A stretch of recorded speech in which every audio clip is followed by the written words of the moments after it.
नमस्कार, आप सभी का स्वागत है। आज हम महर्षि पतंजलि कृत योग सूत्र के साधन पाद के जो नियम है, उसके जो फल है, उसको पालन करने में जो फल है, उसके बारे में चर्चा करेंगे। पहला नियम है शौच।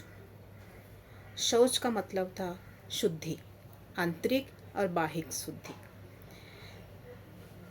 पतंजलि ने साधन पाद की 40वां सूत्र में लिखा है, शौचात स्वांग जुगुप्सा परैर संसर्ग। उसका मतलब हुआ शौच से स्व अंग, खुद के अंग से, खुद के शरीर से जुगुप्सा मतलब वैराग्य हो जाता है। शौच से खुद के अंग से वैराग्य हो जाता है और दूसरों के शरीर से भी वैराग्य भाव आ जाता है, आसक्ति रहित हो जाता है। खुद के शरीर से, दूसरों के शरीर से, किसी के शरीर के लिए कोई मोह नहीं रहता, कोई आसक्ति नहीं रहती। 41वां सूत्र में महर्षि ने लिखा है, सत्व शुद्धि सौमनस्य एकाग्र इंद्रिय जय आत्मदर्शन योग्यत्वानि च। शौच से और क्या मिलते हैं? और 5 चीज मिलते हैं।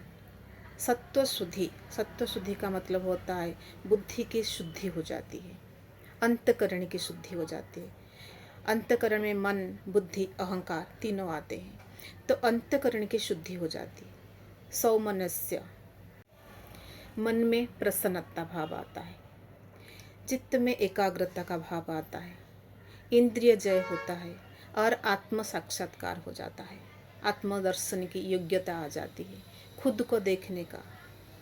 ये हमारा जो शरीर है ये हम नहीं हैं, ये जो हमारे अंदर जो आत्मा है उसका दर्शन हो जाता है, उसका साक्षात्कार हो जाता है। ये होता है शौच से, शौच का पालन करने से। दूसरा नियम था संतोष। संतोषात अनुतम सुख लाभ। संतोष सबसे श्रेष्ठ सुख है। जिसके पास संतोष है उसको सुख ही सुख है, उसके पास दुख आ ही नहीं सकता। तो संतोष पालन करने से हमको सुख मिलता है और सर्वश्रेष्ठ सुख।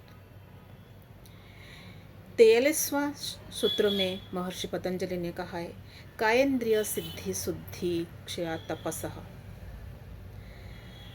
तप से काय की, इंद्रिय की सिद्धि हो जाती है, सारे अशुद्धि का क्षय हो जाता है और काय की, इंद्रिय की सिद्धि हो जाती है। तप क्या था? स्वधर्म पालन करते हुए जो भी शारीरिक मानसिक कष्ट आता है उसको सहर्ष पालन करना, उसको सहर्ष सहन करके अपने कर्तव्य का पालन करना, ये था तप। तप का जो पालन करते हैं तो काय और इंद्रिय की सिद्धि हो जाती है। काय मतलब शरीर और इंद्रिय की शुद्धि हो जाती है। शरीर स्वच्छ हो जाता है, शुद्ध हो जाता है, हल्का हो जाता है और इंद्रिय की सिद्धि हो जाती है। जितने सारे हमारे इंद्रिय है, कर्मेंद्रिय, ज्ञानेंद्रिय, उसकी सिद्धि हो जाती है। उससे क्या मिलता है? दूर देश में भी जो चीज़ें होती है आपको दिखाई देने लगता है, सुनाई देने लगता है। ये है इंद्रिय की सिद्धि। चौथा था स्वाध्याय। स्वाध्यायत इष्ट देवता संप्रयोग। स्वाध्याय मतलब खुद का अध्ययन करना।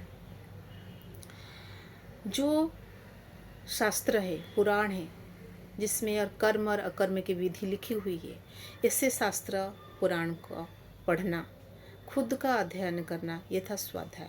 उस स्वाध्याय का पालन करने से इष्ट देव की प्राप्ति हो जाती है। 5वां था ईश्वर प्रणिधान।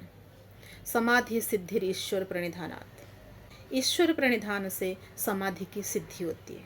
ईश्वर प्रणिधान क्या है? ईश्वर के पास समर्पण का भाव। जो भी हम कर्म कर रहे हैं उसको ईश्वर को समर्पण कर देना।